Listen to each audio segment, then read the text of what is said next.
Ce premier round des discussions entre le gouvernement et le secteur privé sur l'application de l'année fiscale 2018 a pour objectif de jeter les bases d'échanges francs entre les deux parties. C'est la poursuite d'un dialogue fécond que le gouvernement ivoirien a toujours eu avec le secteur privé de ce pays. Certaines préoccupations ont été évoquées sur l'année fiscale 2018.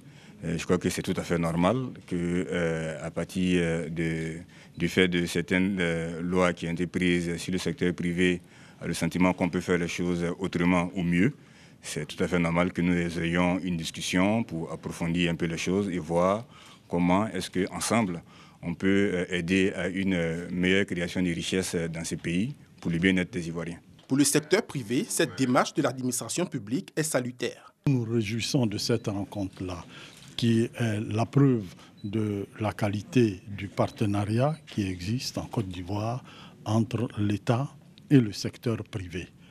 Quand on est partenaire, c'est justement cela.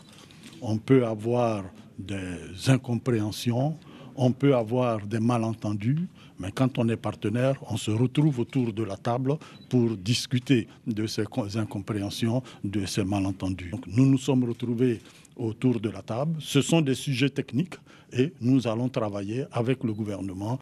Les deux parties ont convenu de se retrouver pour un second round la semaine prochaine pour approfondir les aspects techniques des discussions. Pour rappel, depuis le début de l'année, l'entrée en vigueur de l'année fiscale 2018 a cristallisé toutes les inquiétudes au niveau du secteur privé ivoirien. L'instauration de certaines taxes est jugée excessive.